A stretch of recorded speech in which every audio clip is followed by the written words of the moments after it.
Audiobooks for Everyone presents The Hound of the Baskervilles. Another adventure of Sherlock Holmes. By a Conan Doyle. Full book summary. It began, as so many of Sherlock Holmes's cases did, with a mystery that seemed touched by the supernatural.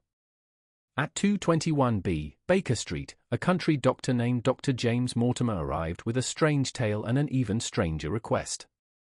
He brought with him a legend, a curse, some said, that haunted the Baskerville family of Devonshire. According to an old manuscript Mortimer read aloud, the curse began centuries ago with Sir Hugo Baskerville, a cruel and wicked man. One night, Sir Hugo kidnapped a local farmer's daughter, who fled across the moor. When Hugo chased her, his companions later found his body savaged by a monstrous black hound. Since that dreadful night, members of the Baskerville family had died under mysterious circumstances, many claiming to have seen the ghostly beast before their demise. Now, the most recent Baskerville, Sir Charles, had been found dead on the grounds of his estate, Baskerville Hall, with an expression of terror frozen on his face. Strangely, there were the footprints of a giant hound nearby. Fearing for the life of the next heir, Mortimer asked Holmes to investigate before Sir Henry Baskerville, newly arrived from Canada, took possession of the estate. Holmes, curious but occupied, sent Dr. Watson to accompany Sir Henry to Baskerville Hall, instructing him to observe and report. Before they even left London, Sir Henry received an anonymous warning: if you value your life, keep away from the moor. His new boots were stolen, and he was followed through the streets. Already, the mystery deepened. Upon arriving in Devonshire, Watson and Sir Henry were met by a grim and moody landscape, wide, windswept moors and treacherous bogs. Baskerville Hall itself was a large, ancient house, filled with shadows and whispers of the past. Watson kept careful watch over Sir Henry and took note of the strange happenings around them. The household staff, Mr. and Mrs. Barrymore, were acting suspiciously. Barrymore was caught at night flashing a lantern from a window. It turned out he was aiding his brother-in-law, an escaped convict named Selden, who was hiding in the moors. Still, Watson felt that deeper forces were at work.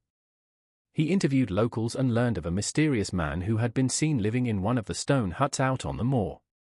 When Watson tracked the man down, he discovered it was Holmes himself, working in secret. Holmes had suspected a human hand behind the legend all along and had come to uncover the truth without alerting the enemy. Through careful investigation, Holmes pieced together the puzzle.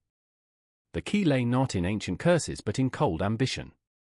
A man named Jack Stapleton, seemingly a harmless naturalist and neighbor, was in fact a long-lost Baskerville, eager to inherit the estate. To do so, he had plotted to kill Sir Charles and now Sir Henry.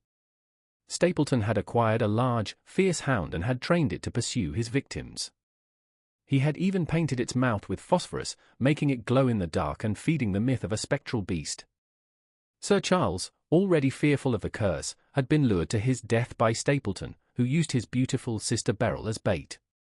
In truth, she was his wife, but he passed her off as his sister to manipulate others, Sir Henry included, who had begun to fall in love with her. Holmes, with Watson by his side, prepared a trap. They allowed Sir Henry to cross the moor alone at night, suspecting the hound would strike. As they waited in the darkness, a terrifying howl shattered the air, and the monstrous hound appeared, huge, savage, and glowing.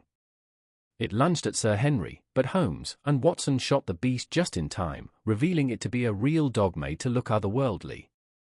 Sir Henry survived, though shaken. Stapleton, realizing his plan had failed, fled into the dangerous Grimpen Mire, a treacherous bog on the moor. He was never seen again, presumed to have sunk to his death in the quicksand-like marshes. With the mystery solved, Holmes and Watson returned to London. The curse of the Baskervilles was laid to rest, exposed as nothing more than a man's greed masked in myth. The hound was real, but so was Holmes's unmatched skill in unraveling even the darkest puzzles. The Hound of the Baskervilles mixes detective fiction with gothic horror. Conan Doyle explores the power of superstition, the dangers of isolation, and the triumph of logic over fear. The moor is more than just a setting, it's a living, breathing part of the story, full of menace and mystery. Holmes's method, cool reasoning and keen observation, cuts through layers of deceit and ancient terror. In the end, the the story reassures readers that even the darkest tales can be explained with science and sense. The end.